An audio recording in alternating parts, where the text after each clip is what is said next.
might think that getting into the IT field is impossible without a computer science degree, but Tech Coach Ralph is here to prove you wrong.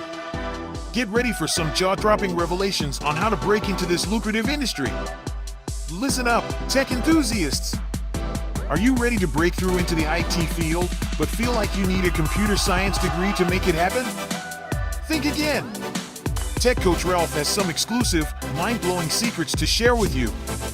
Get ready to be blown away by his jaw-dropping revelations on how to break into the tech industry without a computer science degree. So get your notepad ready, because Tech Coach Ralph is going to change your life forever. Buckle up, because you're about to embark on a journey to success in the IT field.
Shoot, mate. What do you want to do tonight?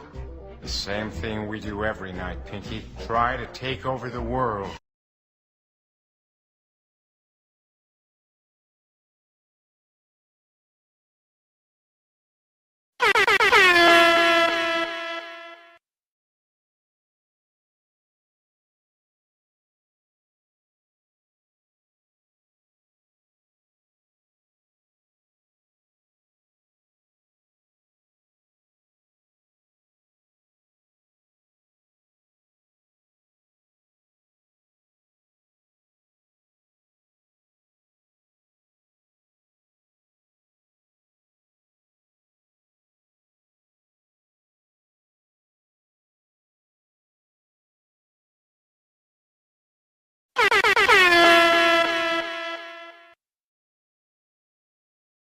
I have returned for another Thursday night episode of Software Explorations. We are going to get into it today. We are going to be looking into some AI, adding AI to automation, and we are going to do it with JavaScript. That's right. I said automation with JavaScript. I repeat, I have not used JavaScript or used Selenium with JavaScript, but there is a first time for everything. But before we get into that, we have to go through our housekeeping. All right. So first things first, let's get into it.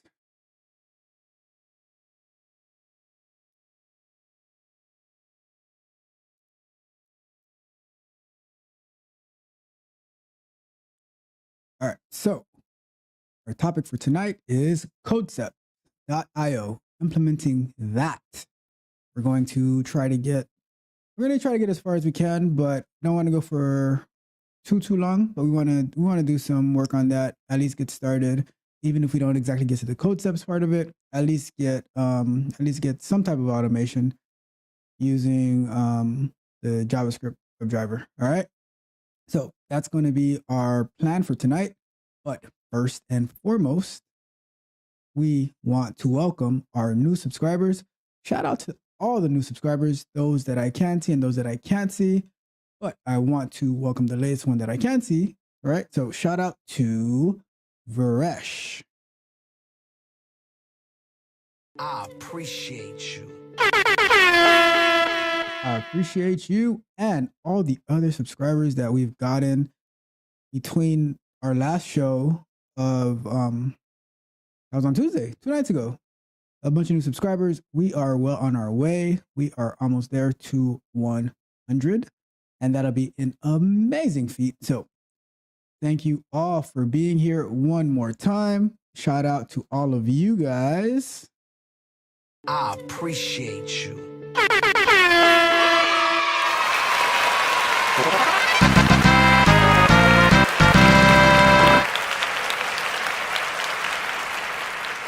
All right. So next on our list is what is the show schedule?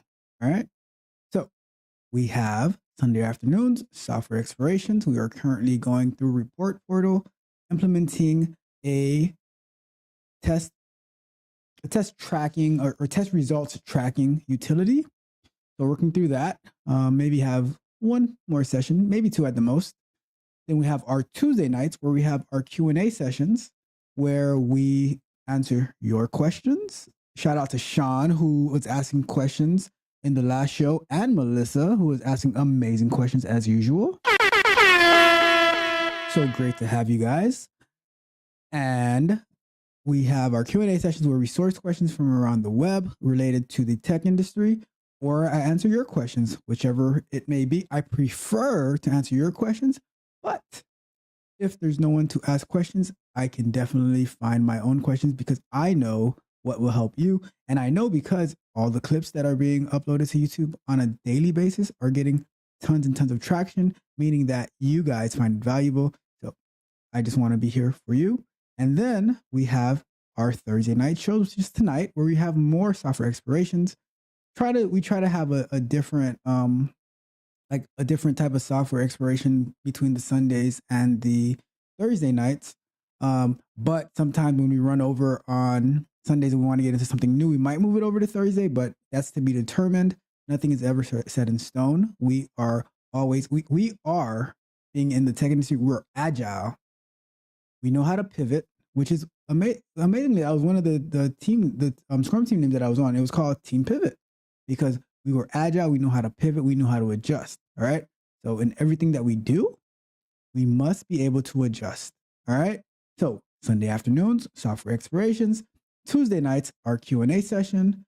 Thursday night, software exploration. All right. Now, shout out to that. Now, we have our pre-recorded content release schedule where we have our candid conversations on Monday. And I think this Monday's one was amazing.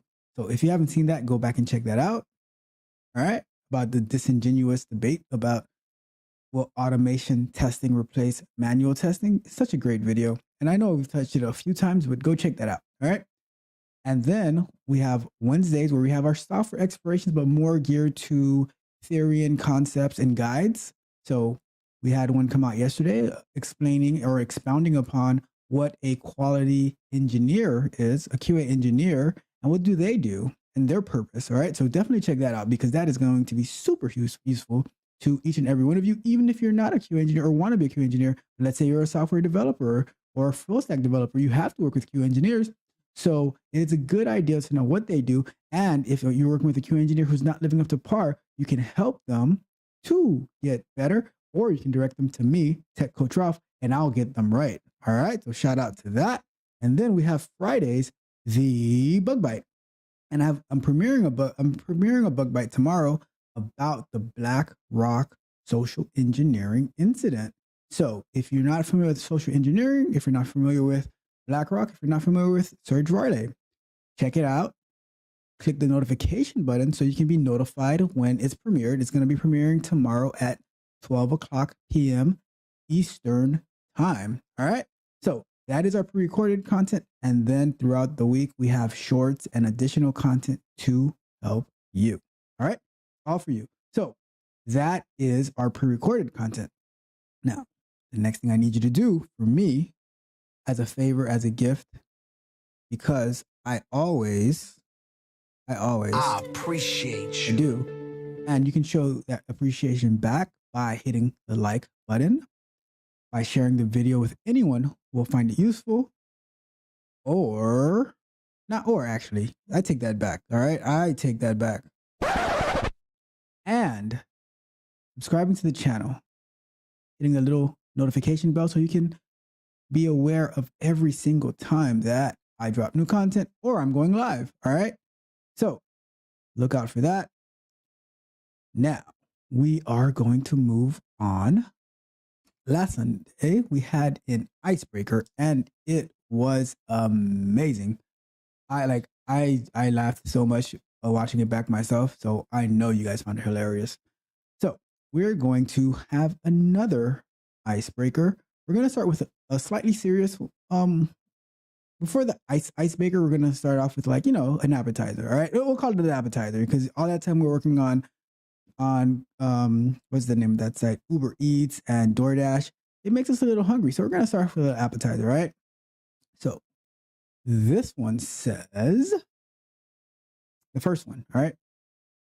I'm a former business owner and I have been denied from so many jobs, even entry/low skill jobs. This is insane. So let's read on. I'm a 23-year-old female and ran/managed an e-commerce store and pop-up shop for 4 years and recently decided to sell it to a family member because it was no longer doing well. So due to the current economy, all right, I have been applying to jobs within my skill, which is based on digital marketing, sales, and customer success. I had so many hats in the business and I keep getting denied left and right. I've applied to so many jobs and I have interviewed 15 times now in the past 2 months, and I have only been rejected.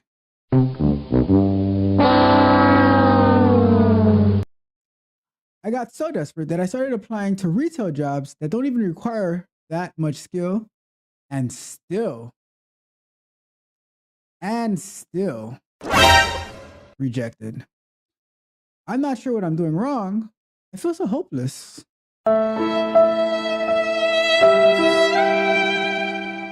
I feel like I'm starting to get into depression because I feel like a loser.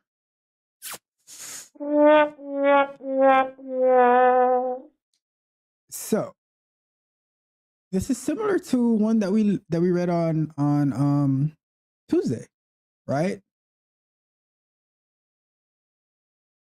And in that edit on Tuesday, because I was wondering, well, what's your degree in, right? And it was like public health or something, and a master's in public health. So the first thing with this particular story, right? This young lady, she is still young at 23. And the thing is about this, I don't know what being a former business owner has anything to do with applying for a job and getting a job, right? Like the two don't mean anything to me. Like they don't correlate, right?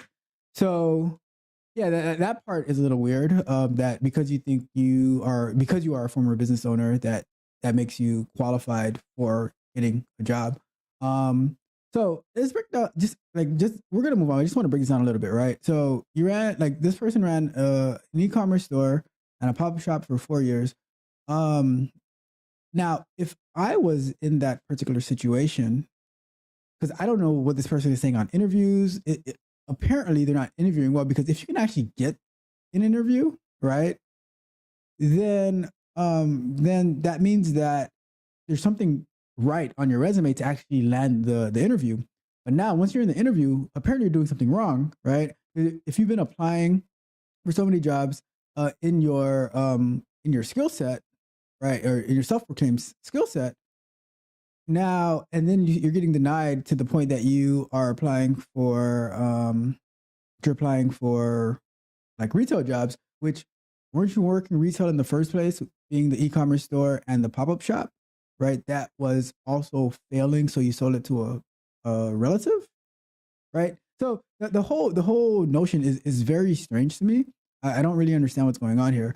But what I wonder is, what is your degree in, right? And how are you interviewing? What are you talking about? Now, like you can actually use being a business owner to your advantage, but it doesn't really mean much. What do I mean by that? What I mean is that if you can say like what it is that you did in your business, if you can articulate it, how it's relevant, right?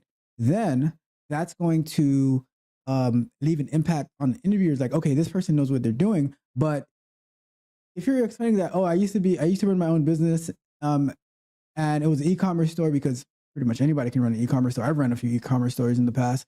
I wouldn't qualify that as running my own business. I could say like I run my own business now. I'm a content creator with 86 subscribers. Like that, it's like that doesn't say much. Like just because like anybody can be a CEO, all you have to do is file for an LLC, right? Like, so that doesn't really much. That doesn't have much credibility, right? So if you can articulate what you did in your business that makes you qualified for the job, then that's a whole entirely different story. I think you're not either one, you're not qualified for what you're applying for, and you think that you are because you might have a degree in something, but it doesn't translate into the real world. Or two, you're not articulating yourself well in your interviews. You're not really standing out. So if you need some help, come to Tech Coach Ralph. He'll get you right. Because I can pretty much get people like prepared for any type of interview. I can specialize in tech, but interviews is how you sell yourself. And I think I've sold myself pretty well the past year. So yeah, that's that. So that's that icebreaker. I think you're too young to fall into depression and start feeling like a loser. I think you just need to stop crying, level up, and get your skills right, get your articulation right, and go from there. So time to time to get to work. All right. So that is that. Let's see what we have here. Oh, and we have Sean. What's up, Sean? So Sean says, before we get to the next one, what I can say as a job hunter myself, don't take it too personally. You are entirely right. Because when I was applying earlier this year, I applied for any and everything related to my field. And a lot of them you don't even hear back from. And then so you get to interview some of them, and they don't really give you a reason why they turn you down or whatever.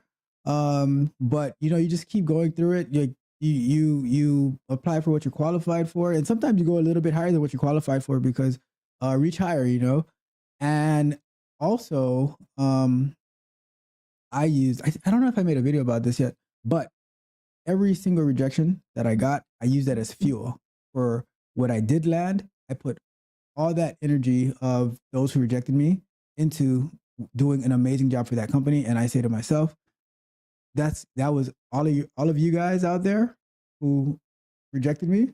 That's your loss, because now the company that I work for, they're getting all this massive code. All right. So that is that.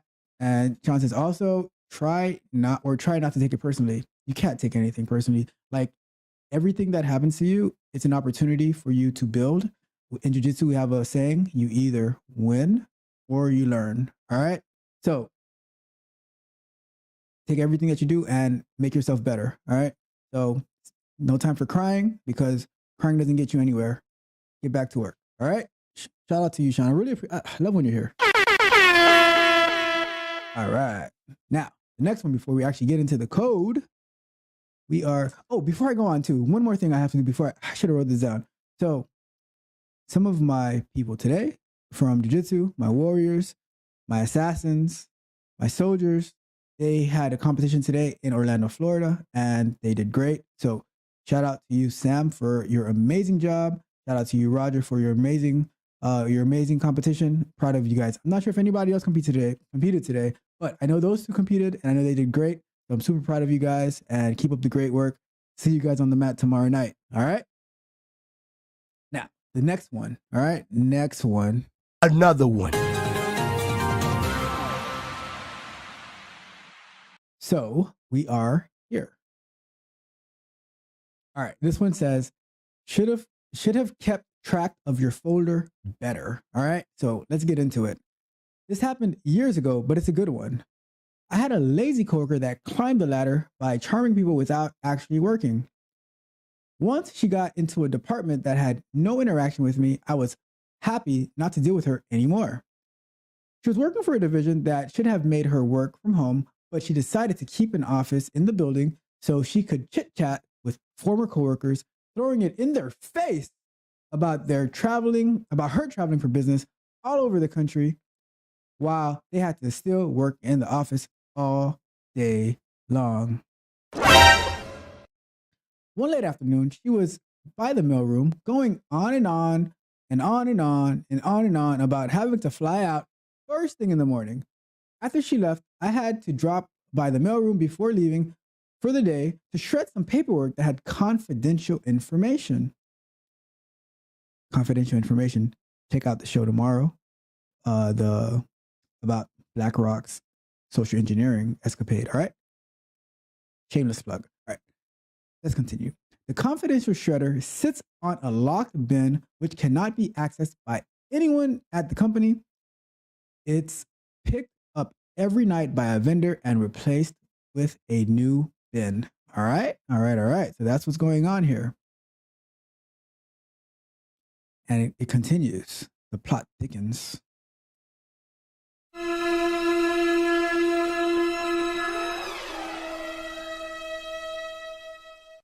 As I went to the mailroom, I noticed there was a folder on the table right outside the door that had her name on it.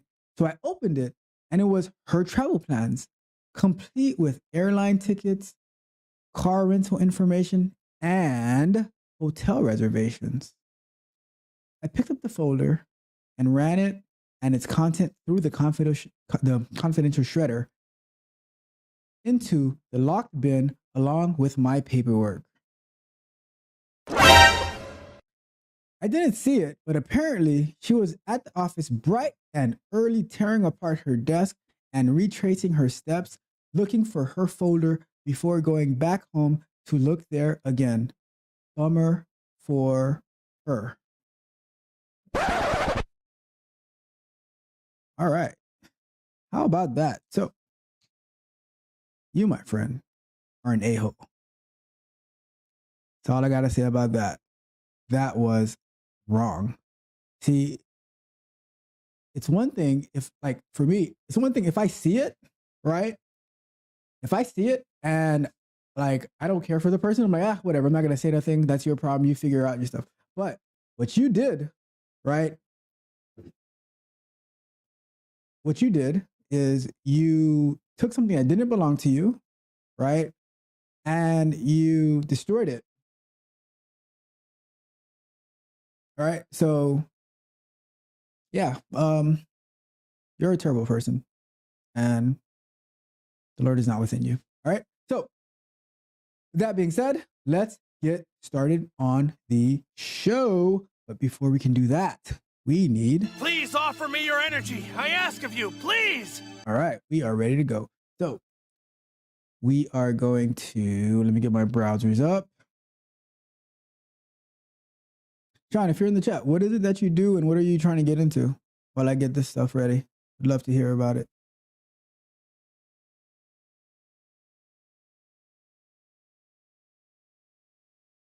All right.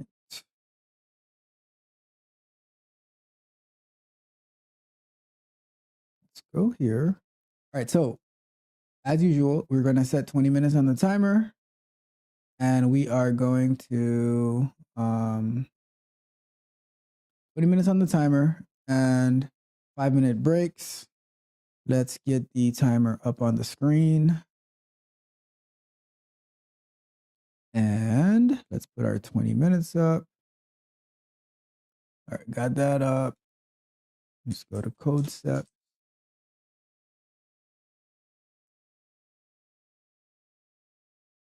and new project.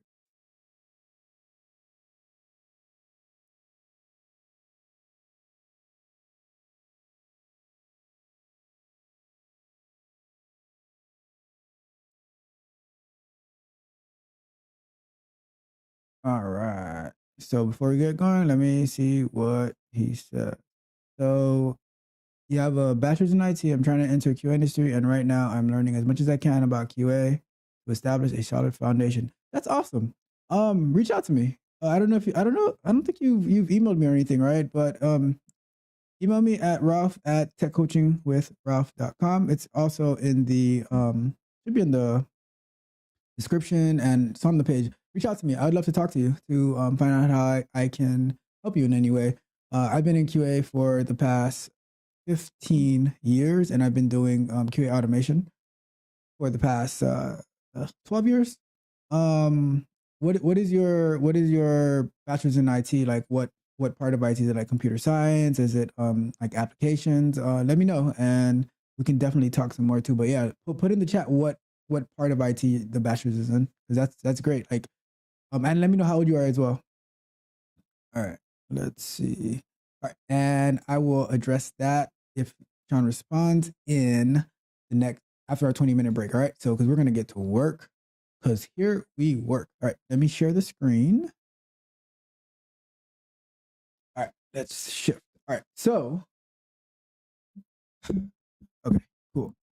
I have. Let me fix this. I don't like how this is. Hold on one second. That's not what I wanted.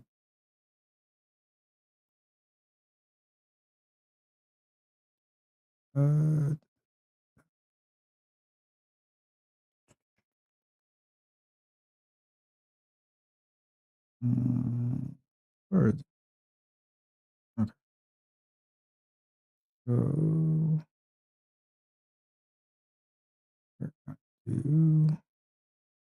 trying to adjust the camera a bit.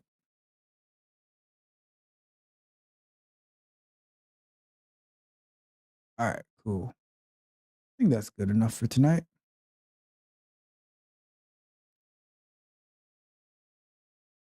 All right, let's get into it. So on my left side, I have codecepts.io site. And on my right side, I have WebStorm. And we're going to use WebStorm until our free trial runs out.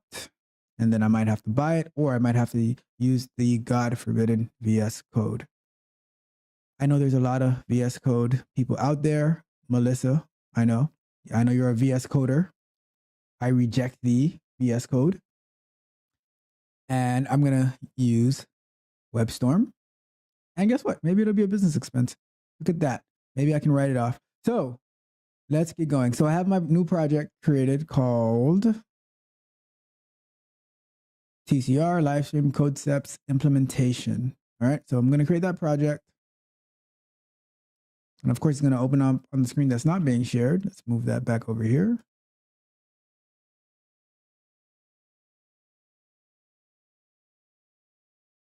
Okay. Forgot about that. And oh yeah, let's start our timer actually. The work time. Work time. All right. So it's getting our project situated. And let's do half and half so we can go back and forth.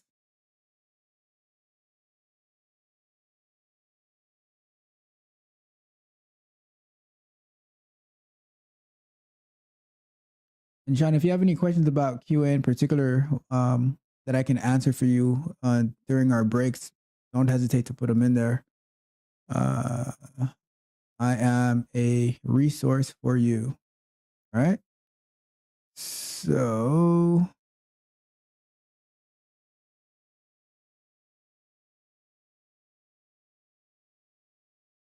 all right. So let's get started. So first and foremost, what is concepts, right?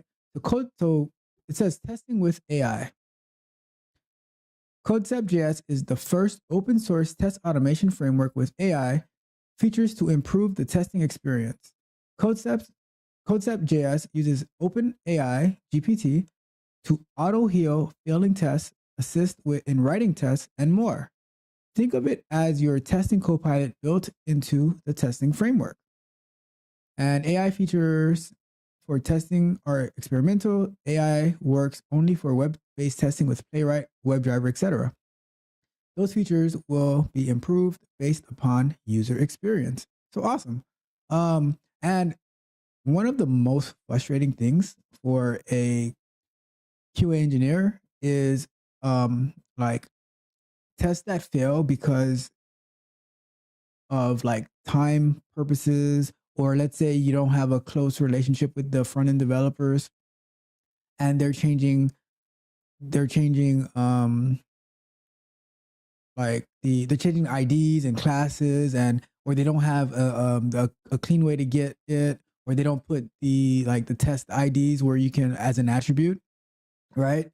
So yeah, failing test is a pain.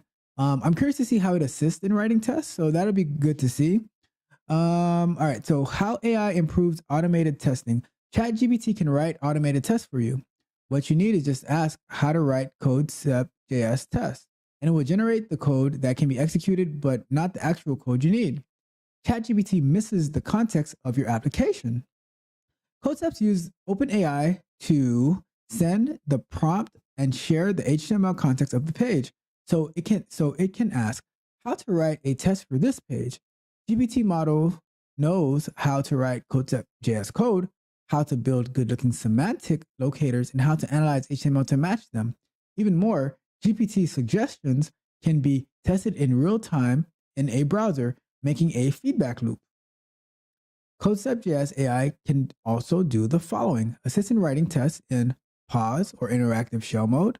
Self-healing tests can be used on CI, which is pretty cool, especially if you have a CI/CD pipeline and something happens while the run, and it can fix itself. So that's pretty cool.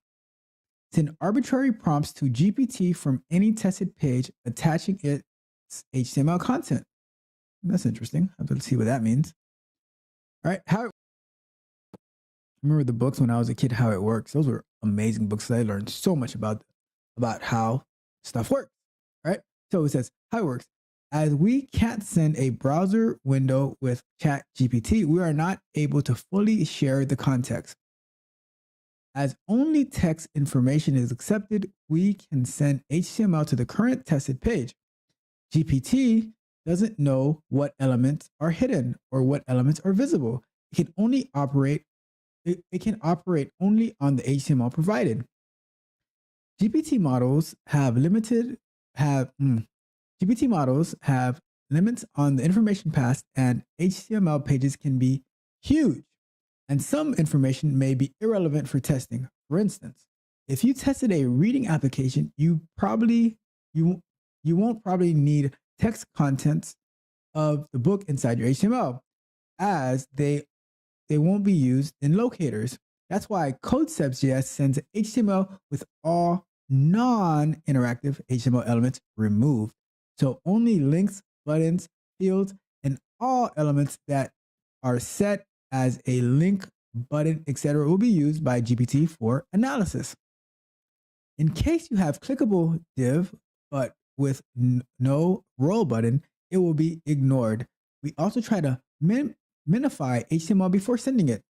All right, it's a mouthful, but if you are familiar with front-end development, or you do a lot of QA automation, like with Selenium or Cypress probably, or Playwright, this makes sense because it's talking about like web UI based testing. All right.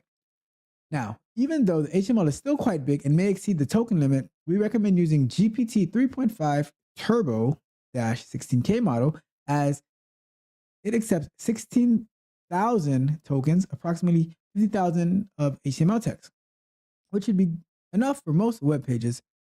It is possible to strictly limit the size of HTML to not exceed GPT token limits. All right, and this is AI features require sending HTML contents to OpenAI.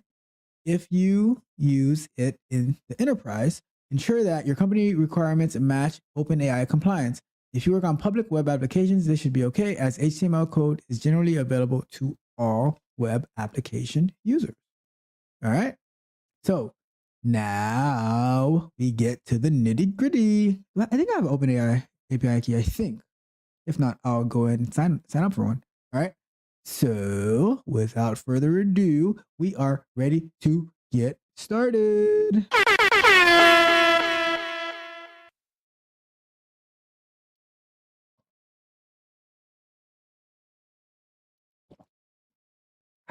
Iced tea can be so refreshing. Actually, no, it's lemonade. Lemonade is so refreshing. So is iced tea, but all amazing. All right. Let's see where we at. Okay. So now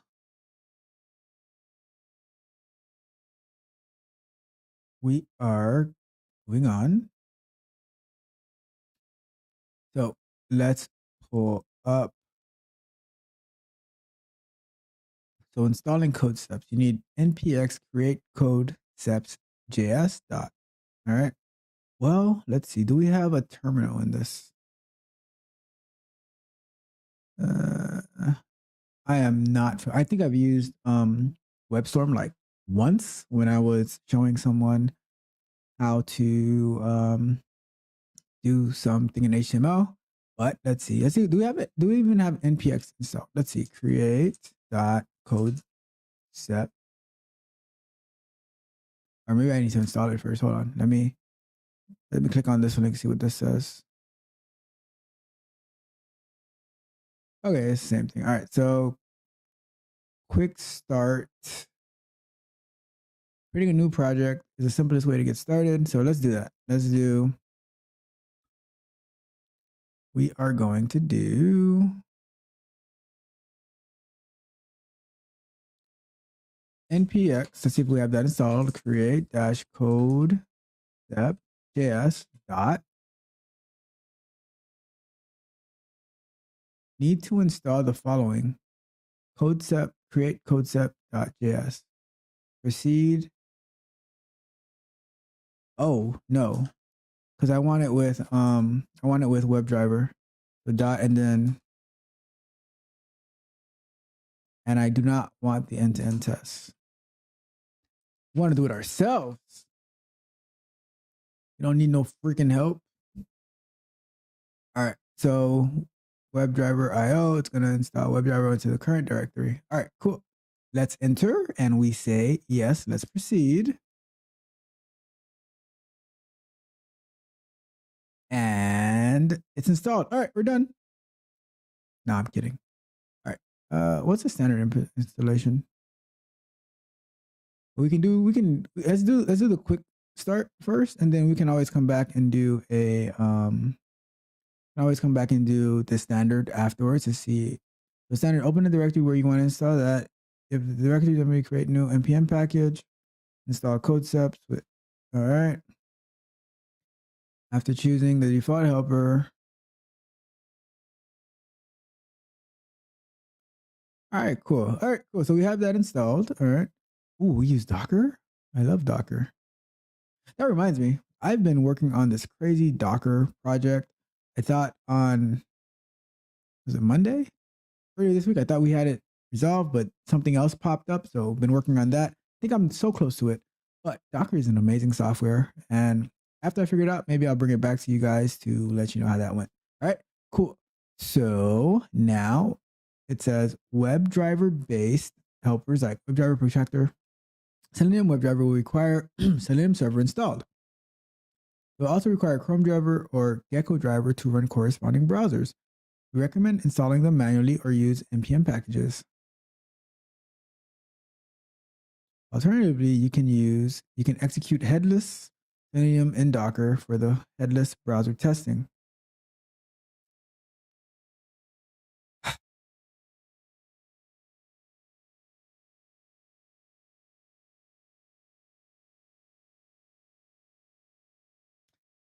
So, if you watched our Python implementation and our Java implementation, you know I don't believe in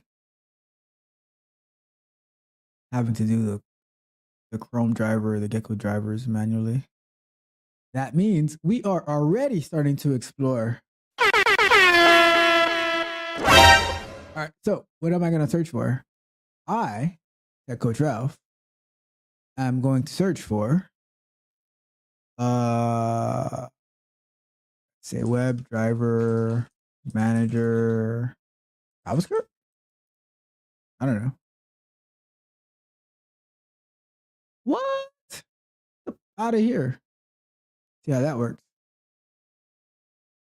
So we go to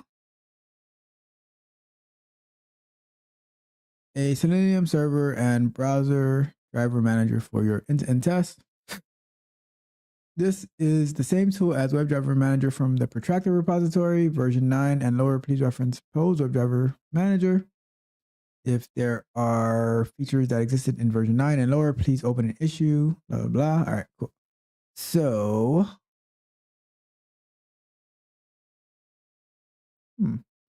oh, so this is just using a, is this right? Is this right? This is my first time exploring the WebDriver Manager on NPM. So this is interesting. So prior to starting the Selenium server, download the Selenium server jar and driver binaries. By default, it will download the Selenium server jar. What? Well, that is interesting.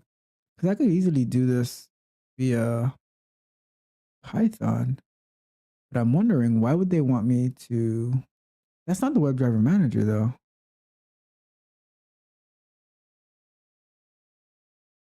The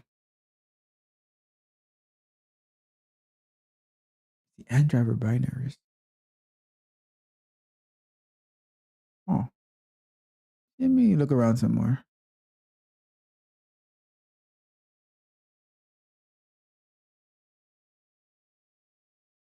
Let's see what this is.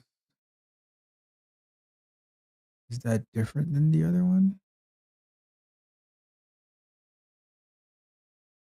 That's the same one. Do they not have a good WebDriver manager? One is Bonnie Garcia, our buddy, our pal, Bonnie Garcia. What's this one? They all reference this one. Well, let's give it a try, right? I'm not too sure, but let's give it a try.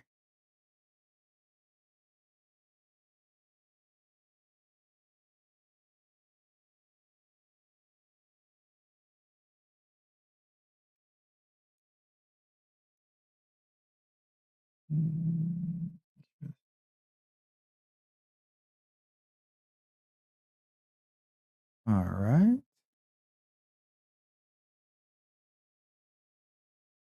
All right, cool. That's working. All right, cool. So now, well, let's give it a try. I don't, looks kind of suspect to me because generally when using the WebDriver manager, that is not what you anticipate happening. But nonetheless, we will use what we have, especially when we are exploring we're exploring automation in a foreign language. So npm install WebDriver manager.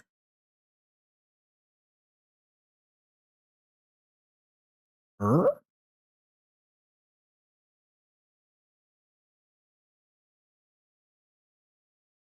that's a pity. Let's try with sudo.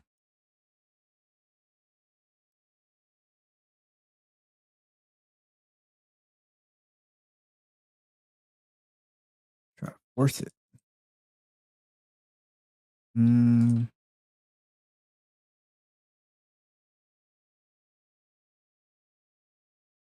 right, that worked. So now WebDriver dash manager update.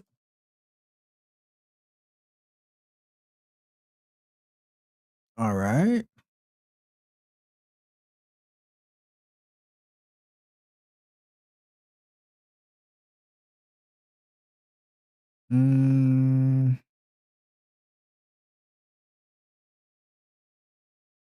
Let's see.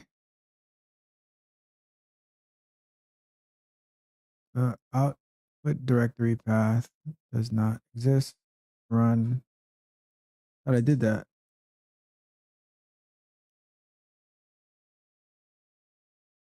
Okay, so there's an error.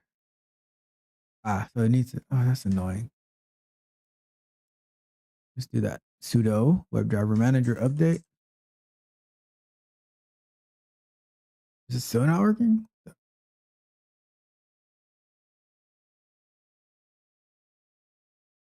Yeah, it's a different error.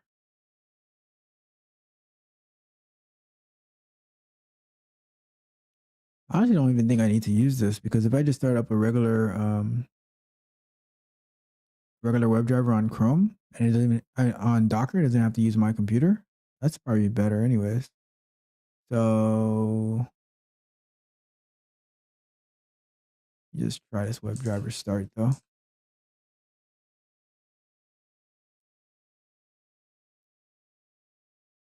Nope.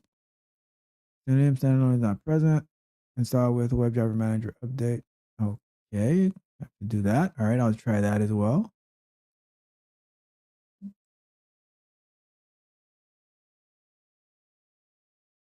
All right, that worked. Not a fan of this way, but okay.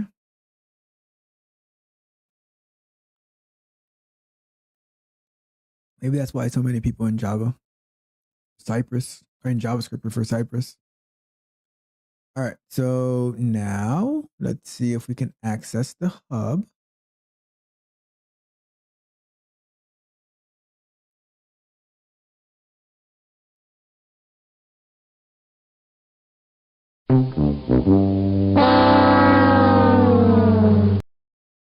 Why did that not work? Because you didn't start it. That's why. That should work now. Yep. Ooh, what the is that? What is this?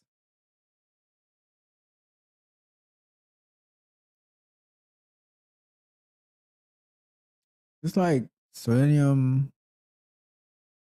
Oh, it's web. So that's not like a Selenium grid? I don't know. Well, whatever. Let's keep going. This is getting very, very dark, I must say. Very, very dark. I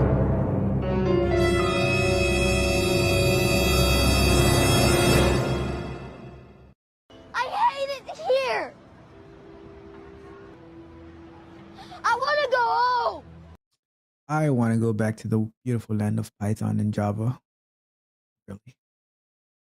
So let's look here. Oh, I have to see what type of jobs are going to look for tonight as well. Okay, cool. Let's see.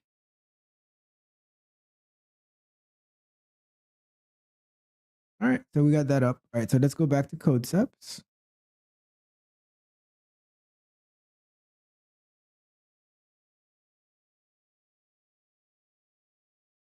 I could also execute. All right, so I'm going to keep this in mind as well because I can also probably execute. Lunch break. I could probably execute. What do you call that? Like do the Docker Selenium grid and run the test through there, and it should be able to work through there. But we can always come back to that as we keep going. So we got the installation done, and after this break, we'll be right back. All right, so let's break time. And we are going to. All right. Let me see something.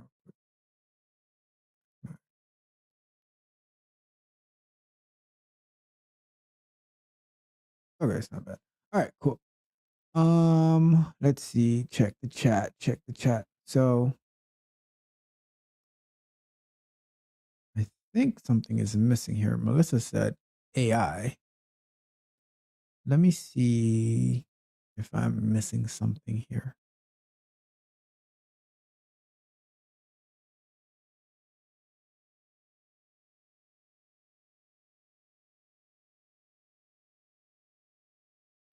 I missed something that she said. Melissa, if you are there, I am missing something that you said. But if you can put it in the chat again, I will be happy, more than happy to address it. So, right here.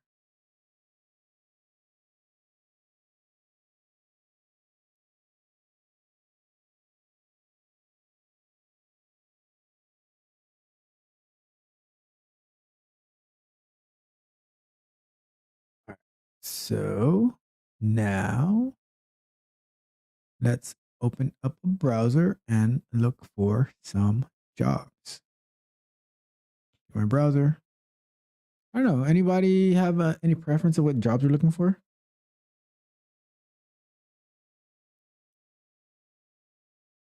Oh my God. I almost forgot this.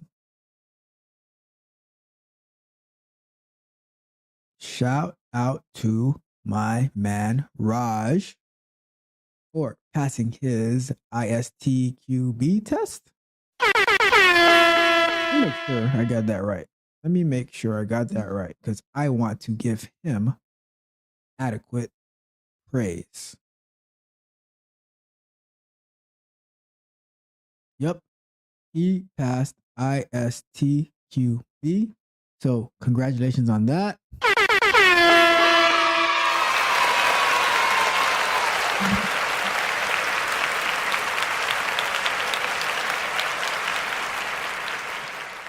That's for you, Raj. I am proud of you. And shout out to young man who I spoke with yesterday, who we will be working together to help him get into the tech industry.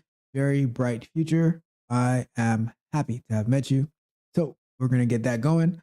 All right. So let's look into this job real quick and LinkedIn, and we go to our job search.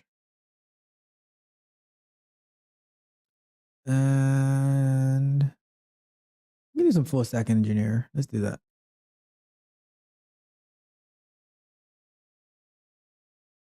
And let's share the screen. All right. So full stack developer, remote for IV Interactive in Jersey City, but it's remote. Seems like a small company. That for a full stack developer remote, 1,806 applicants. Close to 3 months ago, right? The skills that they need are JavaScript, PHP, web applications. Oh, look at that. I matched with those 3 skills. Although I would not put my PHP up there. I should update my LinkedIn, take it out, which I haven't forgot about you, Raj. I am going to do that LinkedIn information on how to structure your LinkedIn. But yeah, so let's go from there. Doctrine, PHP, full stack development. Yeah. I could add full stack development to mine actually. I could take PHP off. All right, so let's go that. And then what about this job? So did they say the pay? They did not say the pay here. Qualifications. I don't need to worry about that. So proficiency.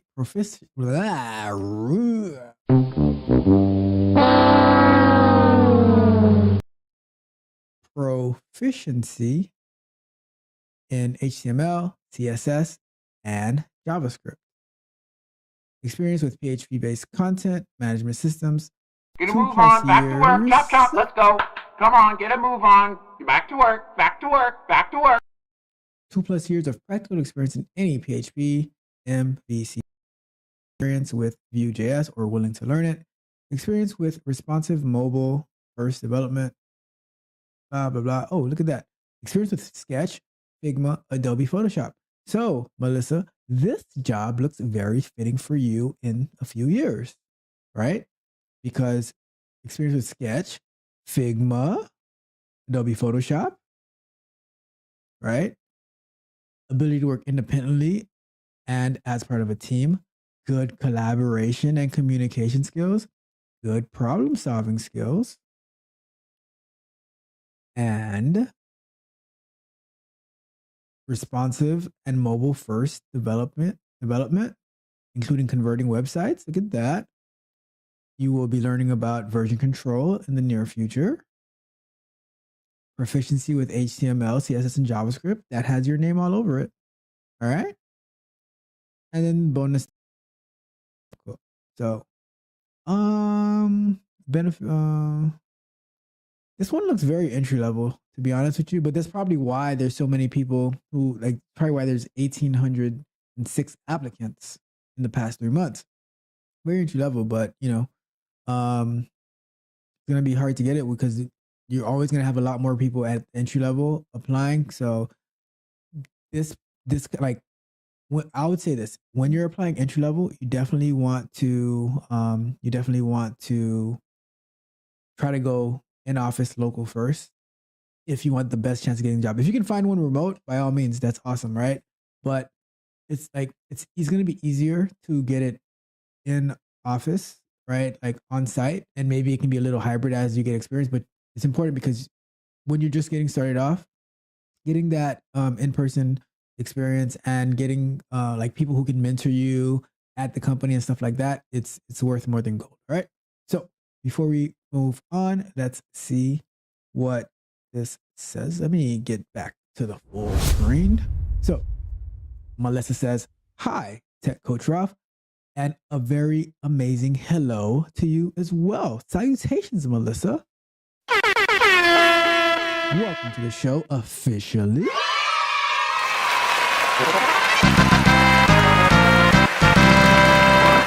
Right.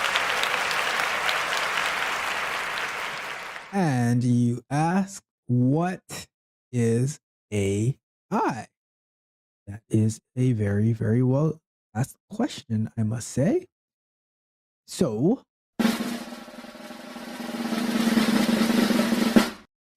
AI stands for artificial intelligence.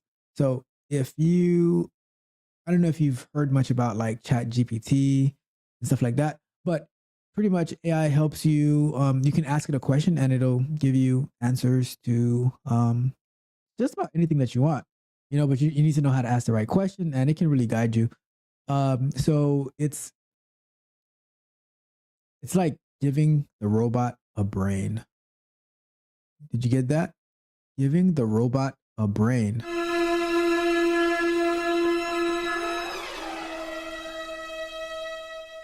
Like if you ever seen the movie iRobot with Will Smith and his robot friends, he gave the robots a brain and they turned on them. So maybe one day ChatGPT will turn on us and it will be telling us what to do instead of us telling it what to do. Who knows? Right? But yeah, AI is used in all over the place. It's used like I use a lot of AI to that helps me with my content that I provide. But you just need to know how to word things, how to feed it, and then it can do an amazing job for you. I don't think, at this point at least, that it can replace the work that we do. It's replacing a lot of people. Like if you think about it, if you've seen online, like how they have some fast food restaurants where you go and you order on the screen, and they're able to eliminate certain things. Now the next thing those things can start doing is learning their customers and start making suggestions. You know, like imagine if it takes it looks at a customer and says, "Hey, he said, oh, I want a triple Big Mac with cheese, two supersized fries, and a Diet Coke or a Coke Zero." It's gonna say, "Okay, I'll do you the Coke Zero, but you probably want to not get that triple Big Mac with the double extra large fries," right?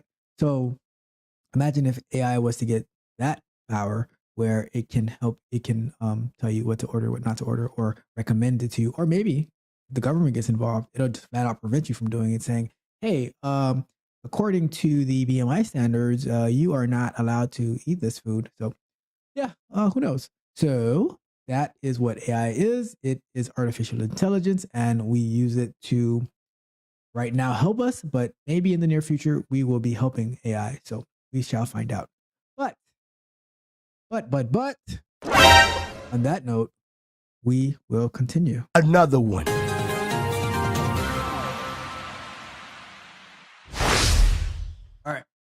So let's get rid of this little bad boy right here. And we shall move on. So what are we doing? 20 minutes on the clock. And let's go. So we saw this part already. So now we are going to getting started. So we need to open AI key. I think I have one, but let's find out. Let's see.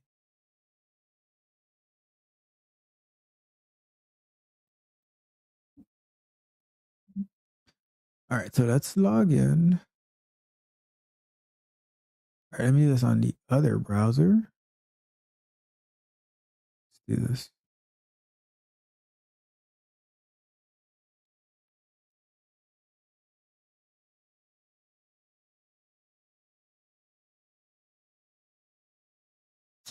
Come on.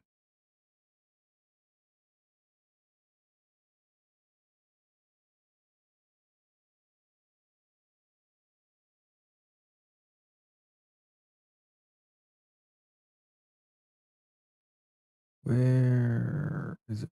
All right, hold on. I need to copy this one into here. And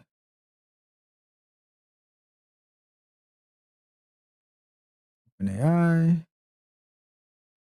log in.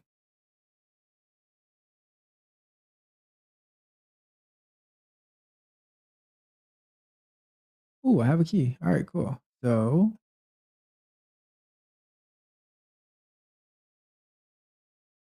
I'm not too sure how to get that key, but I can create a new one. So let's call it code. We're going to do this. Let me put this on the screen. So we are logged into OpenAI. We're going to create a code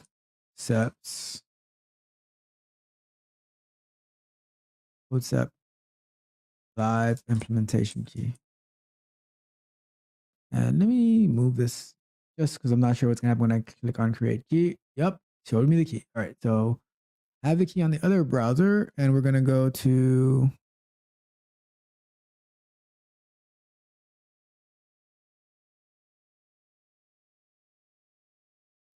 obtain. All right, so we add OpenAI API key environment variable with a key when running codeceps.js. All right, where do you do that? Let me see. We don't need the node modules.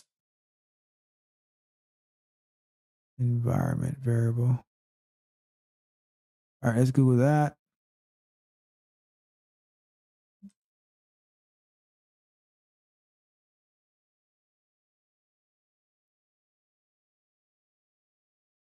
All right.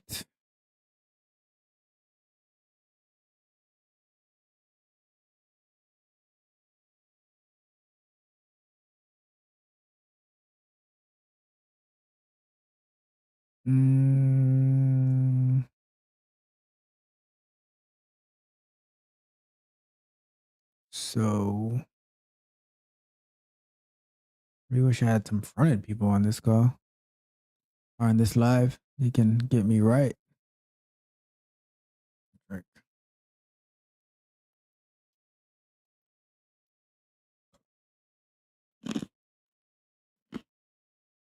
That was loud. Sorry about that.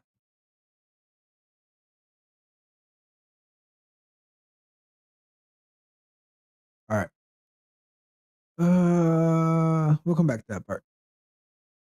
That one doesn't seem too complicated, but we'll come back to that. So did that. When running on TI. Okay. Writing tests with AI Copilot. All right. So in order to do this, we gotta put this open AI key. So what I can do is I can see if I can find their code.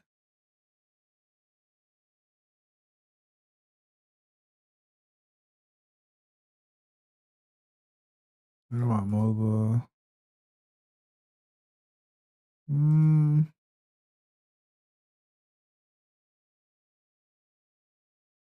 Did have it on GitHub.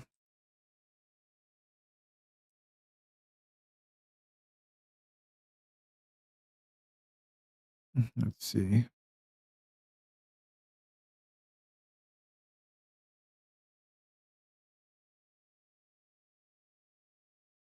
So you look here. Code Subjects has these helpers: Playwright, Puppeteer, WebDriver, Test Cafe, Appium, Detox. That's pretty cool. Very supportive. Oh, Detox too. That is on our list to get into. Let me see.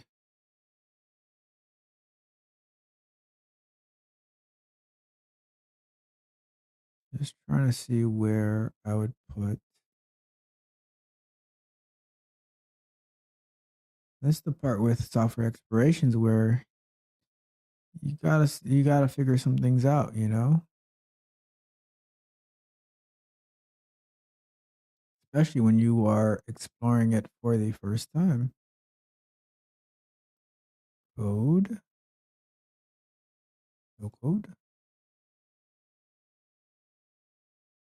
Code. Okay, view code. And what else do we have under view code? Oh, wait. What?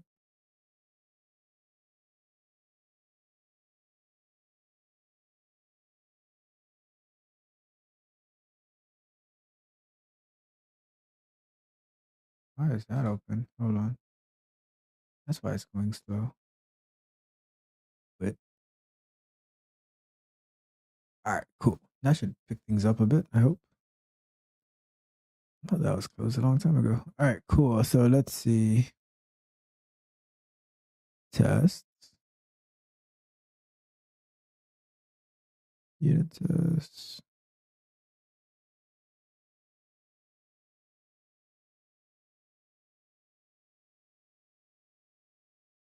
Hmm. All right, let's do that. Let me see.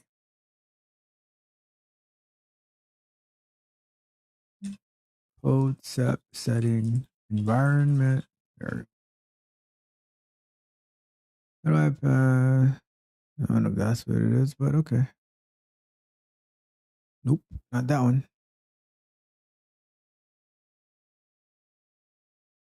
Go back over my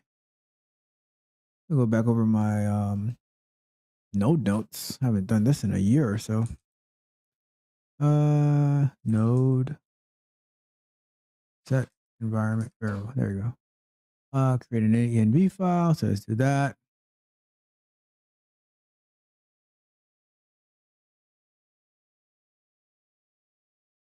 New file dot env. We're gonna open that bad boy up. I'm going to move this so you guys can't try to steal my OpenAI stuff, and then you guys got me looking like Boo Boo the Fool over here, and it says you're gonna put OpenAI key equals.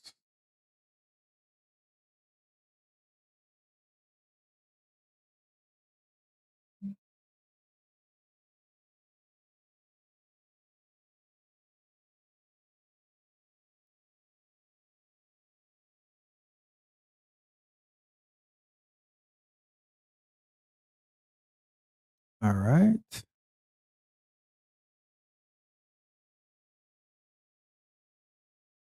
The next do is install the .env library. We're gonna install that.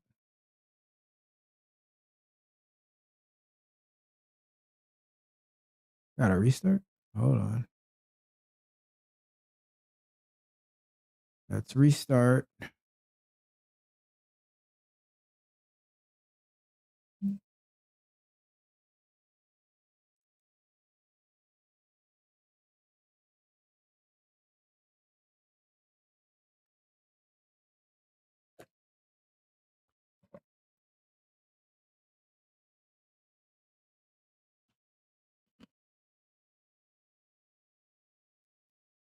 Gotta be kidding me here. All right, hold on. Oh, I chose the wrong one. Okay.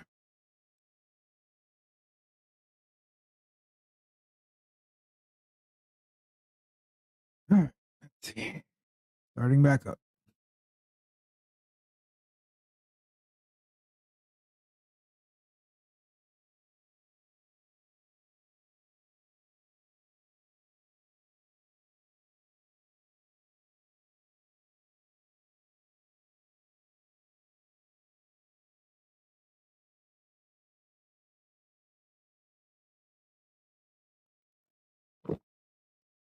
All right. So now we have that.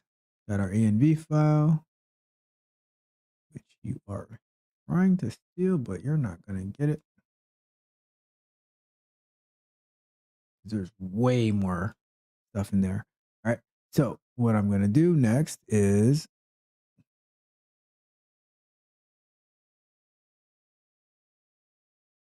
all right, let's close that. Okay, bring that back. So let's do npm just based off what they're saying here. Install dot env dot. What that does.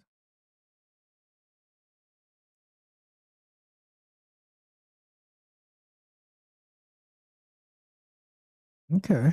All right, cool. So we should be good now. Wherever you need to use the environment variable. Let's see what this says. Wherever you need to.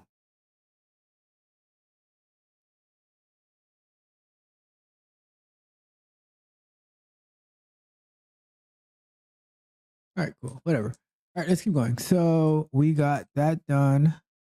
Got our god awful looking WebDriver hub. And we got our open API key. Oh. Let's try that. Try.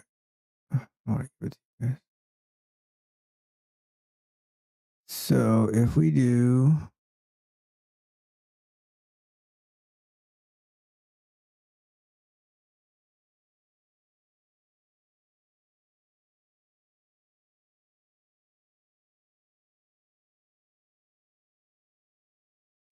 open API key equals.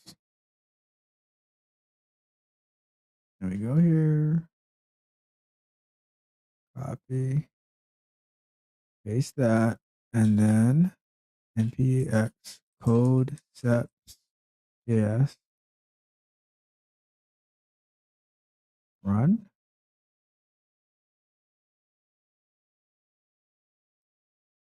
Oops. That one.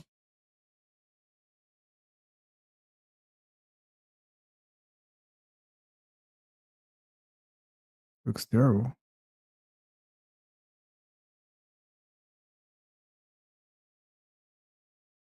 Codesep is not initialized in this directory. Execute codesep.js.init to start. Okay, we can do that. I don't think it said that here, did it? Sure it didn't.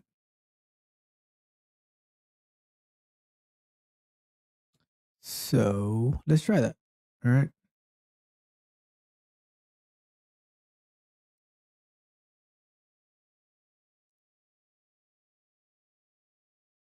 All right. So welcome to Codesep.js initialization tool. It will prepare and configure a test environment for you. All right. So useful links. All right, cool.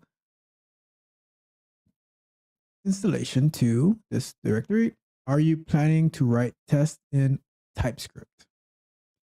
Negative, Ghostwriter. Where are your tests located? I don't know. We can say yes, I guess. What helper do you want to use? I want to use WebDriver. Where should logs, screenshots, and reports be stored? output is fine. Oops. Do you want to enable localization for tests? At this current moment, I do not.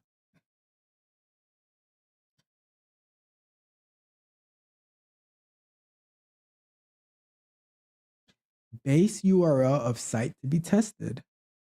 Oh, what are we going to go with tonight? Let's go with something simple like Amazon.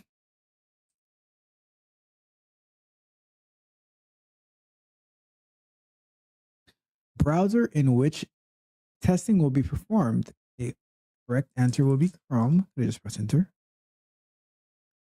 Okay, features which are being tested. We're going to say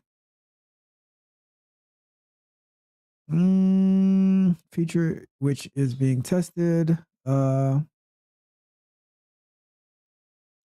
search. File name of a test. So yes, product search test.js sounds perfectly reasonable to me. And we have concepts installed and enjoy for more. Okay, cool. So now what? That was pretty cool how it took you through that walkthrough. I always get nervous though when, anyways, let's not worry about that. So let's see what's next. We have, let's try to run it again. Let me move this over here so you don't try to get my, there needs to be a better way of doing this. I think there is. Let me see.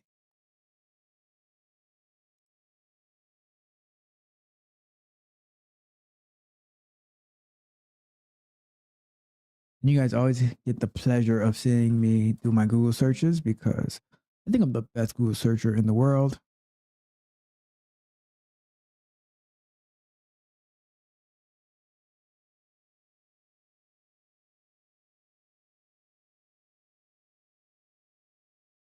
So let's say, let me try this.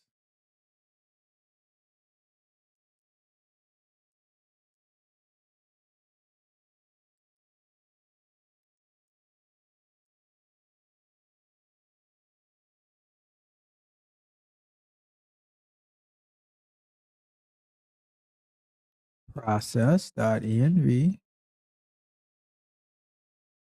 Process.env. An API key. Let's see if that's going to work.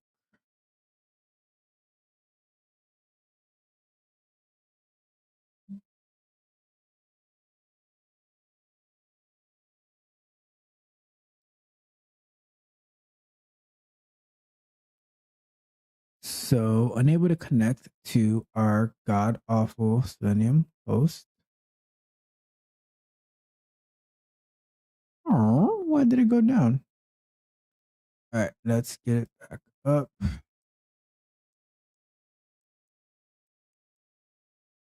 Web driver manager start. Oh, probably because we closed because we closed it and had to open it back up. So now our god awful one is back up. And now let's go back to this terminal and we're going to say same thing.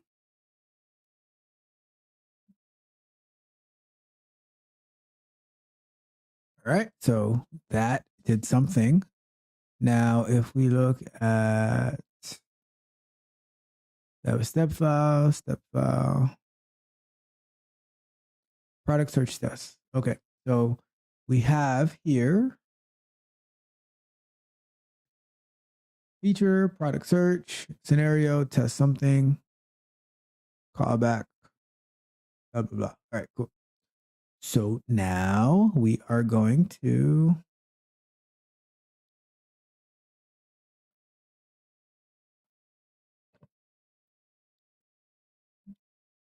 keep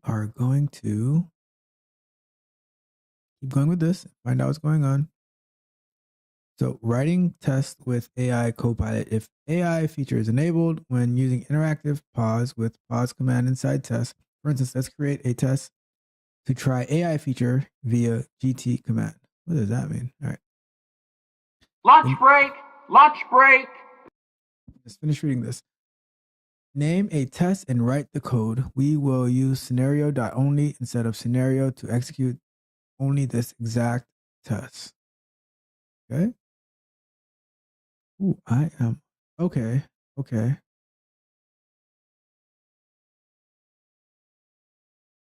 Ah.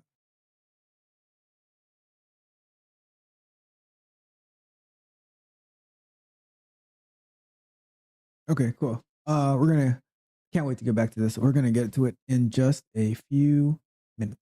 After this short break, we'll be right back. Okay, so let's go to our screen. Checking the chat, and there is nothing in the chat, which is perfectly fine because let's look for some more jobs.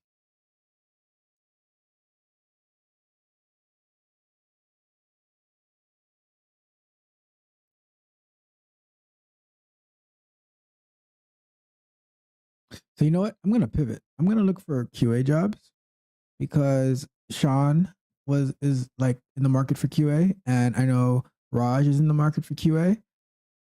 So we are going to pivot back to QA jobs. So let's see here.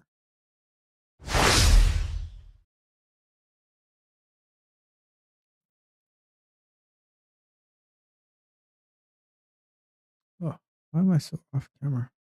Hold on. Un momento, por favor.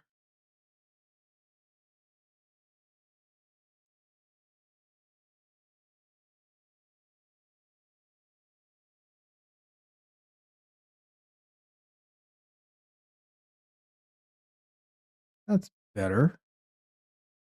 All right. So let's do this. All right. So that was back on the screen. So that was the IV Interactive. What did they do real quick? Just want to see. Digital agency with reputation for excellence. Okay, we are looking for a full stack developer concentration on front end who can contribute to our growing demand. And the interesting thing about full stack, like even though they say that for me at least, and they say concentration on front end, I still think that even go with like full stack, there's still some sort of back end programming involved, but it's still back end programming for the front end.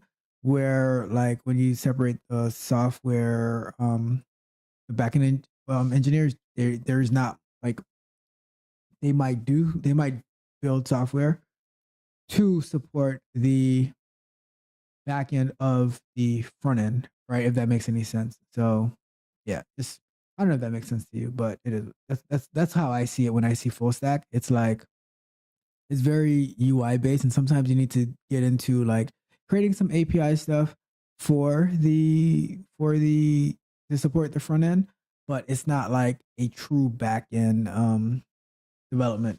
You know, that's how I see it. I might be wrong. If you disagree, then let me know.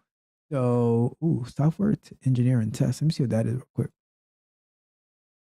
In Raleigh, Durham, Chapel Hill area,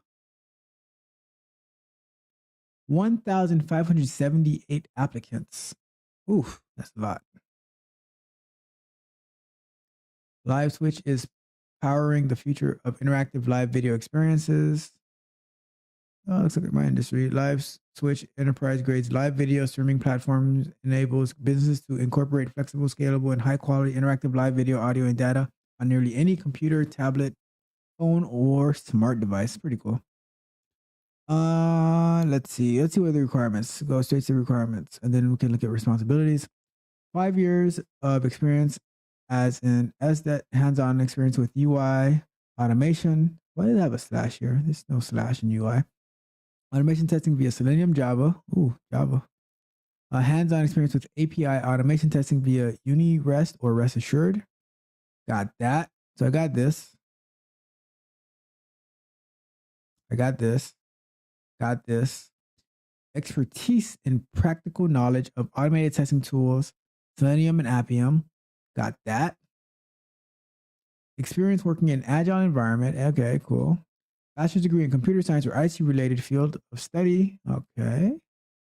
High technical aptitude and communication skills. Strong knowledge in CI/CD pipelines as it relates to testing. Got that.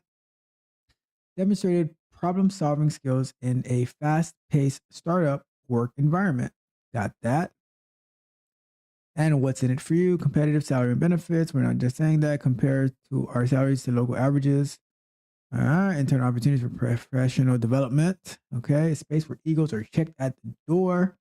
Sleeves are rolled up to lend you a hand, and where the CEO will know you by name rather than by a number. So, Get a move on. Back to work. Chop, chop. Let's go. Come on. Get a move on. Back to work. Back to work. Back to work. here, this is like off topic, right? Like, so this is a pretty cool job. Like, and I think like for like Sean, listen to this, right? For anyone in who wants to go into QA, this type of role would be like either that or senior QA engineer, lead QA engineer, lead SDET. Those are like roles to aspire to. So getting into the industry is one thing, but then you want to work to get there, and so that's what we want to do, right? Right, automation test in all layers, API, front end integration. All right, cool. So so I just wanted to mention this before we go on, right? A space where egos are checked at the door, sleeves are rolled up to lend you a hand, and where the CEO will know you by name rather than a number. I think egos get such a bad rap because of how they're used, but I think it's important to have a healthy ego to know that like you're the best and that you are where you are for a reason and you got hired for a reason, right? They could have picked anyone else, but they chose you because you stood out to them. And I think that's where the healthy ego is important. And sleeves are rolled up to lend you a hand. I think that it's great that sleeves are rolled up to lend you a hand. The way that I like to work is trying to always be available to lend a hand to other people as well, because and you know that way you get to learn more and you get to collaborate more and you just get to work in a good environment. I think everyone should have in mind that they're the best at what they do, right? And that's the healthy ego, and that when and you're always competing with each other, but in a healthy way because you're ultimately competing with yourself, right? So healthy, I think people misunderstand egos, and when you use it to always get better, and like I guess I would call it like having a humble ego, because you know that you can get better, you know that but you have to believe that you're the best, because if you think somebody's better than you, then they're always going to defeat you, right? If you were to ask Kobe Bryant who's the best basketball player he's ever played, he's going to say himself. You know, if you ask LeBron James, he's going to say himself. If you ask Michael Jordan, he's going to say himself, right? And you have to believe like you're the best, you know, and let the chips fall where they may. All right. And then the last thing, like where the CEO knows you by name rather than by a number. I mean, that sounds like a nice thing to say, but I think as long as you do what you're supposed to do and you add value, to me, like, and that's me personally, I know like maybe somebody might be in their feelings and it matters to them whether the CEO knows them by name. I don't really care if the CEO knows me at all, right? I'm just there to like, I just want to add value in everything that I do. And a lot of times when you do add value to the thing, and like to the company, to the team, and you're being mentioned, the CEO will know you by name, right? Because most times the CEO doesn't know you by name, he probably doesn't know you by number either, right? So he's not going around remembering the names. So keep that in mind. All right. Is this on the screen? All right, cool. So we are going back to work, and it's going to be our last session for tonight. I think think we're doing pretty good, right? So let's get going with that, and then we shall wrap it up and pick it up next week, Thursday, where we're going to finish, or maybe not finish, maybe continue implementing this codesteps.js. All right. So where are we now? So feature AI. So let's put this next to each other.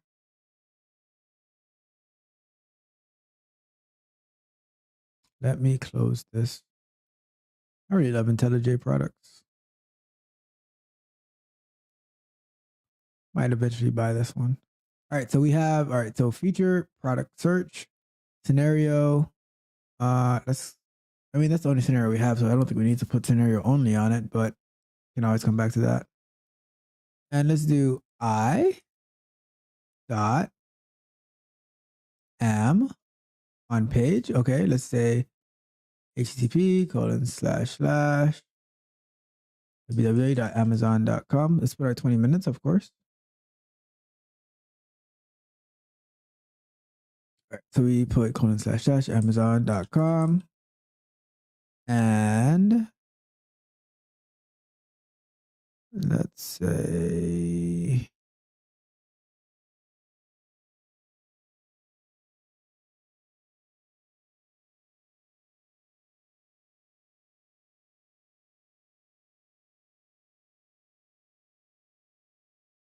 okay, let's try that. And let's see what happens if we do pause. Pause. All right, cool. Let's run that.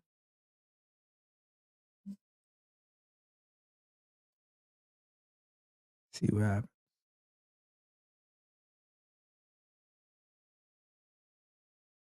Ooh, look at that.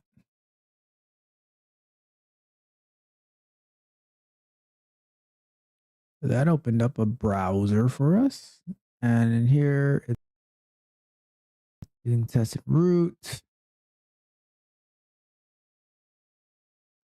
And now interactive shell. Okay, that's cool. We have interactive shell. Use JavaScript syntax to try steps in action. Press enter to run the next step. Press tab twice to see all available commands. Type exit and enter to exit the interactive shell. Prefix to run JS command. Prefix with equal and that. All right, cool. So now let's see what it says to do. I fill out the checkout form with valid. When pause mode started, you can ask GPT to fill in the fields on the page.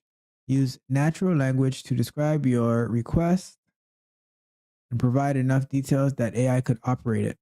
It is important to include at least a space character in your input, otherwise CodeSteps will consider the input to be JavaScript code. All right, cool.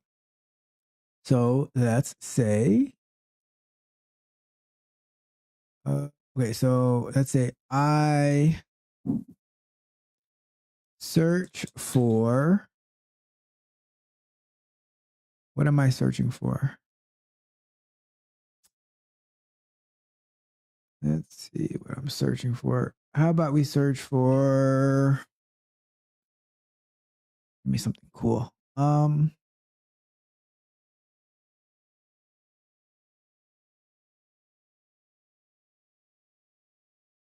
I search for Infinity Gauntlet.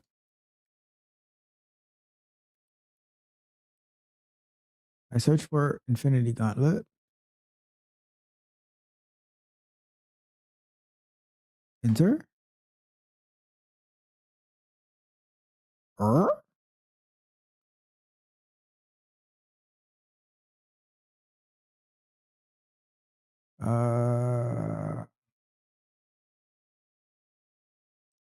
Let's try. I search Infinity Gauntlet. What? Oh wait, I put typo. Let's fix that. Still, what am I doing wrong here? I fill out the form. Use JavaScript text. We try steps in action. Press tab twice to see all available commands.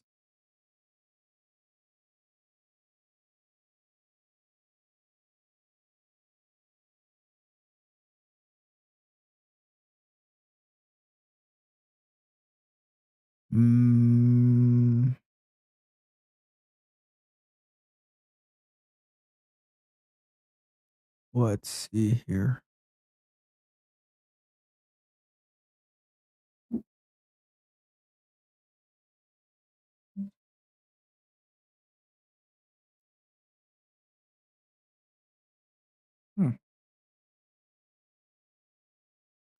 So what are our okay? So tab twice. I say I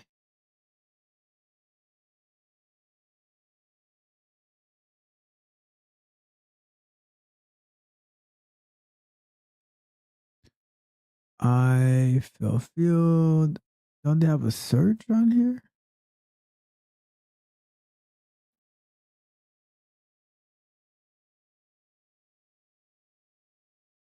Looks weird.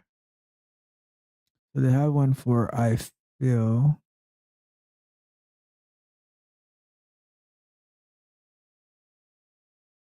I don't think they would have a search in here.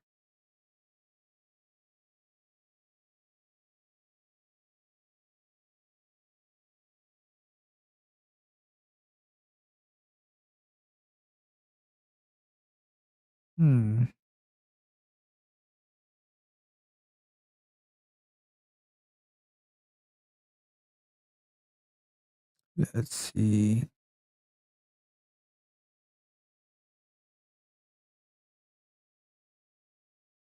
Grab text from.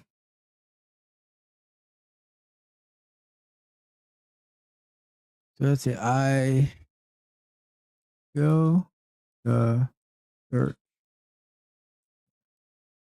What the heck?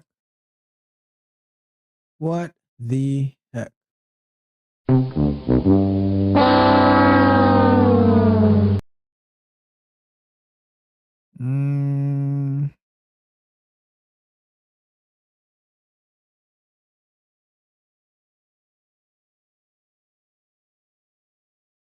Let's try to type what exactly they have. I fill this form without submitting. What the heck?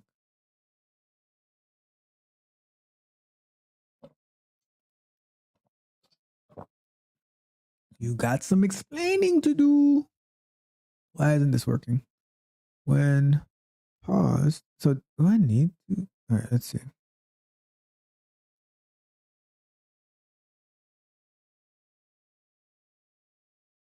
What is a GT command?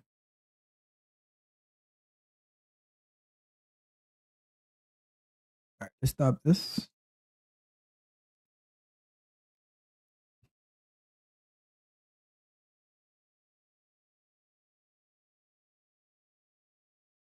All right, so let's try our new npx code sep asgt. Create a new test, which let's try it again. Product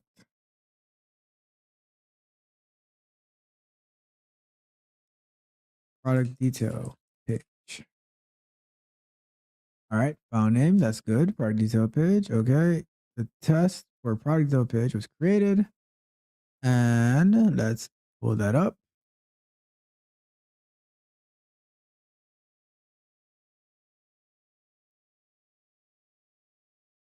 Okay, and I say I dot am on page B am S. You don't scream at me again.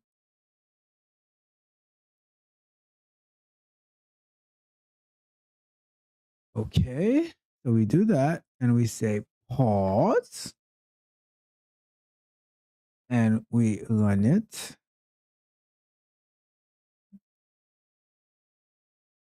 We run it. Product detail page opens up, or Amazon opens up.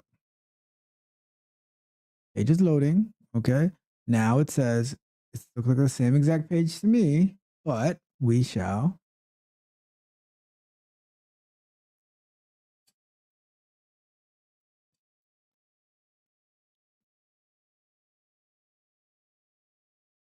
oh okay, so let's do that.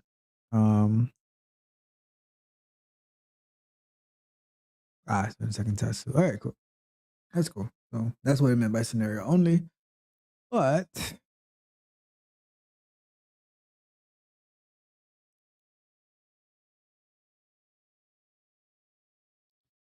that's that. All right. So we got that. Let's do this one.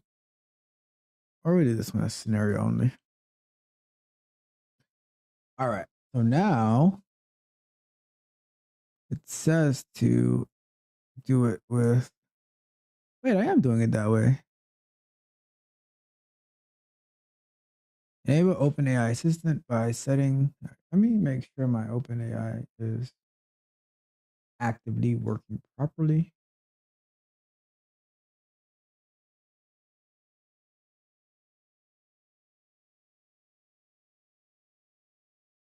And it's never been used. Okay.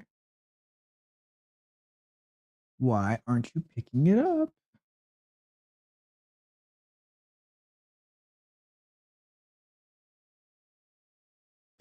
All right. So let's try it again. Something is actually starting.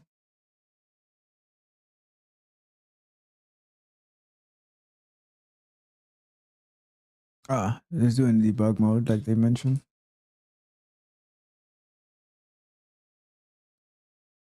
All right.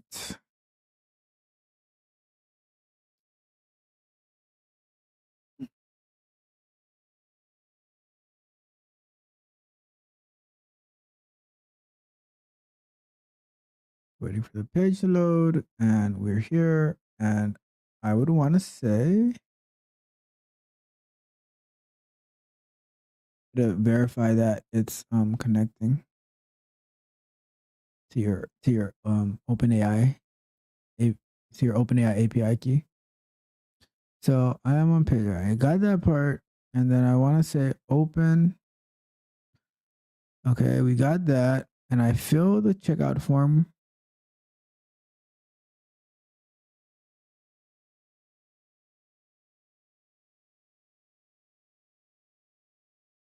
I mean, I feel like we did that, but let's try it again now. So I search for a product. See, look at that. So let's Google concept unexpected token.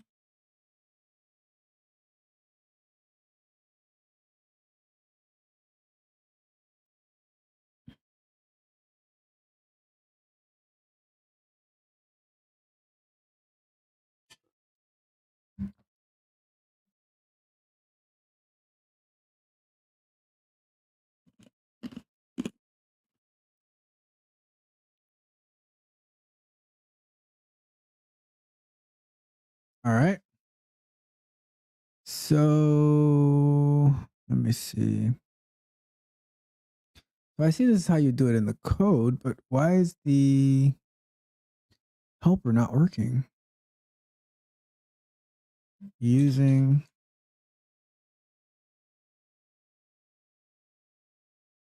what is this thing called? Using all right, let's see if there's anything that talks about it here. They're supposed to write it for you. Enable AI Copilot for junior test automation engineers. It may help them get started with concepts and write good semantic locators. That's pretty. Yeah, that's yeah. I mean, I could see it, but I don't know. What if they entirely go for that?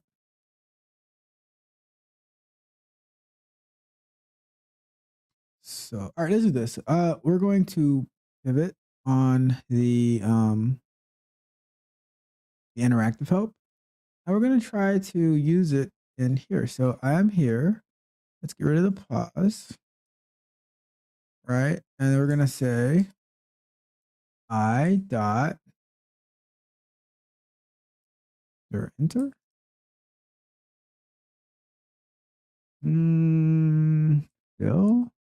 Field. And then, so let's go to Amazon here.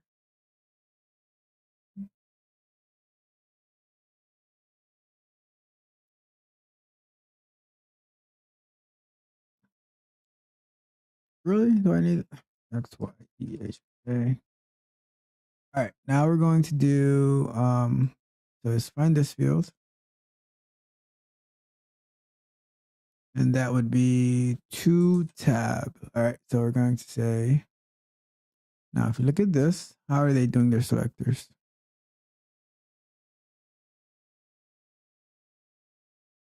Fill field and then open.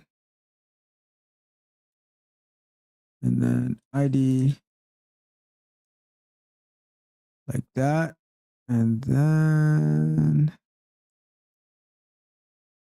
comma infinity dot let. All right.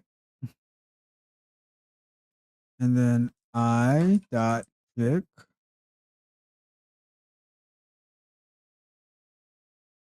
Where is there no click? Let me see. All right, choose. Where's a click?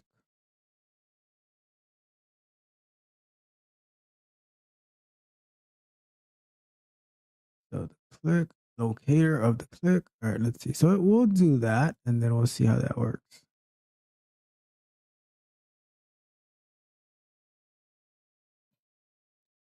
All right, so that one's also going to be an ID.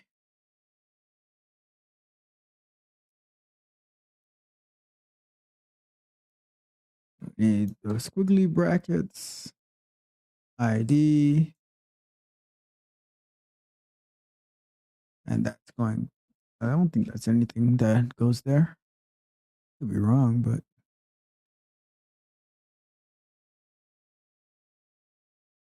and let's see here. Close this down. So let's try to run that because that is something.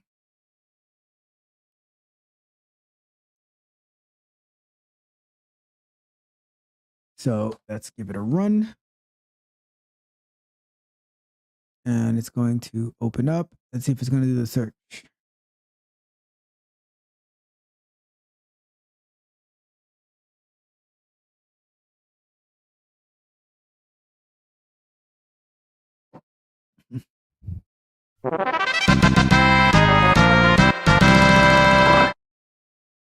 Well, there you have it, my friends. We have wrote our first, and I repeat, our first automation code in JavaScript.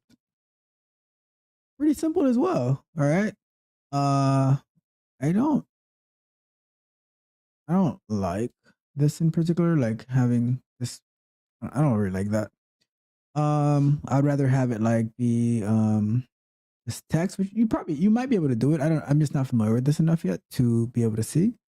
But so we got that part done. I really want to get to figure out this part over here to see why I'm not able to do it. Like why am I getting that error when I try to type in? I feel something, but we shall find that out. Let me see. It looks the same. I don't know. So, anyways, let's keep going. So we get here, self-healing test. In the large test suites, the cost of maintaining tests goes exponentially. That's why any effort that can improve the stability of tests pays itself. In Concepts JS 3.5, we introduced a new heal plugin that will use AI to automatically fix a test. Heal plugins can solve exactly one problem.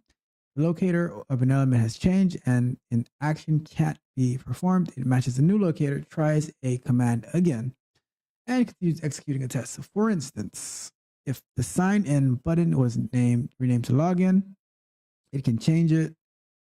It will detect the new locator up the button and retry execution. Fill actions are click and fill field. If Heal plugin successfully fixes the step, it will print a suggested change at the end of the execution. Take it as actionable advice and use it to update the code base. Heal plugin is supposed to use used on CI and works automatically without human assistance. That's pretty cool. So to start, enable Heal plugin in concept. So let's do that real quick. Right? So we're gonna go to this right here and Heal.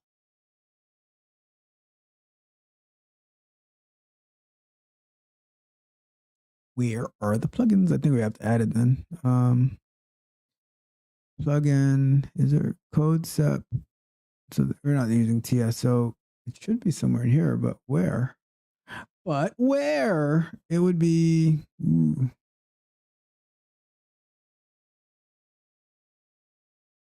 Where is that supposed to be located? Lunch break! Lunch break! All right, we're about to wrap up tonight. Let me see. I just wish I could get this last little piece in here. So let me see. Where do plugins go? Name, include.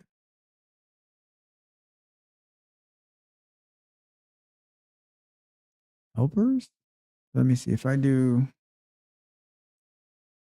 plugins.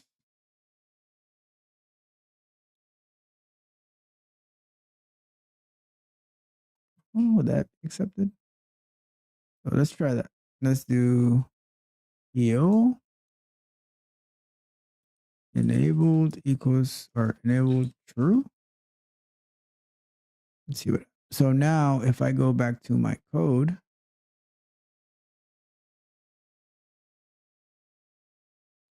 and I did, let's take that. Let's see if it'll still fill it in. And let's take that.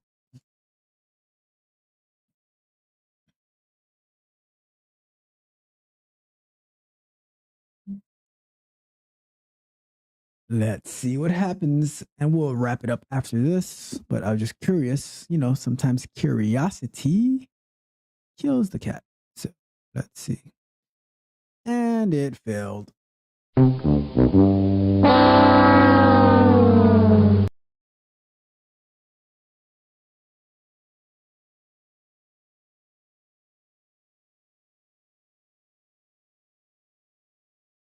All right.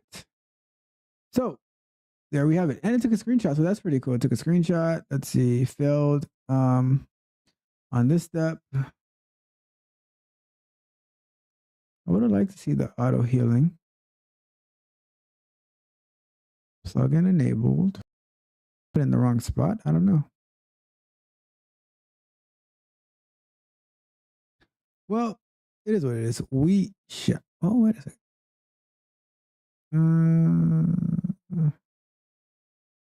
Build at here. At new element not found.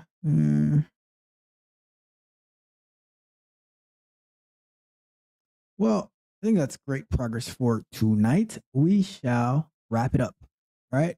I think we can figure it out a little bit more later on. But we successfully, like I said, and I repeat, we successfully was able to start the implementation. We got a good like now I have a better understanding how automation in JavaScript works. So that's good. And we're going to pick it up next week. Let me get to my full screen. All right. So on that note, before we head off, let's check the chat. And we don't have anything in here.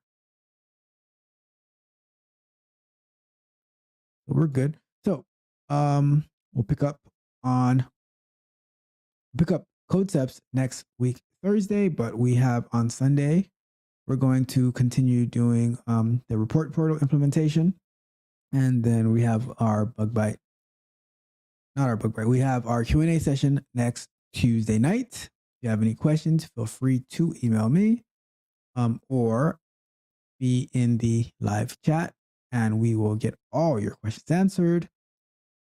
And last but not least, before we head out tonight, please like the video, share the video, subscribe to the channel, leave me a comment, send me an email, all of that good stuff, right? I'm here for you. I want to help you. So get at me and we will win together because the only thing I'm addicted to right now is winning. All right. So let's get it. All right. Let's get it. As our boy DJ Khaled says. Let's get it. All right. Because They ain't believing us. All right. But I appreciate you. All right. And we the best. Yes, we are. We are the best. Can nobody control our ego? We are the best. All right. So, and we prove it every single day. So let's get to it. But the time has come where I must depart thee. And it's been my pleasure to go through this exploration to infinity and beyond with you. But hunger calls, and I must get going. So, on that note, my friends, you be blessed. And until next time.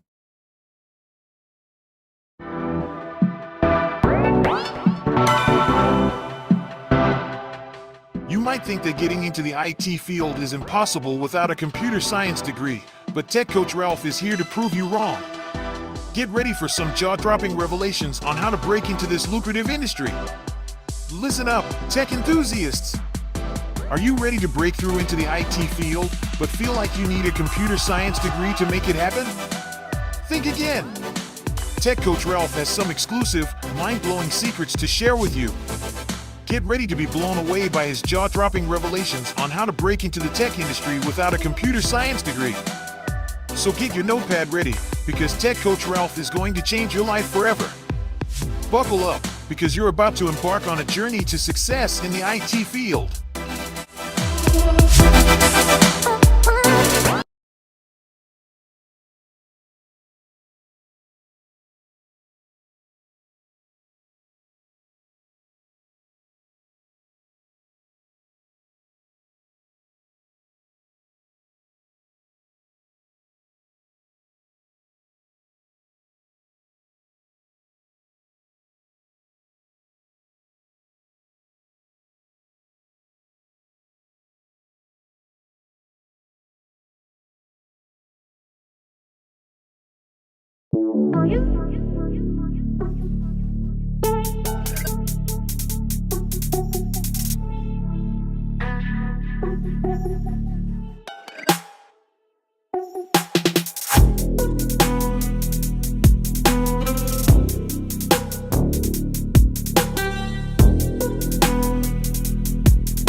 Ain't believing us.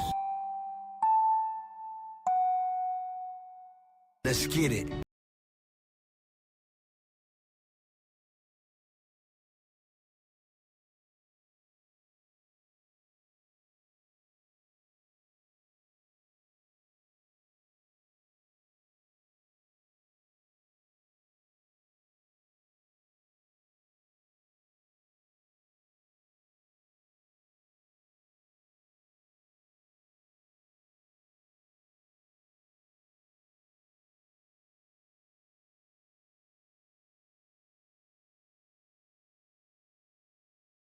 I appreciate you.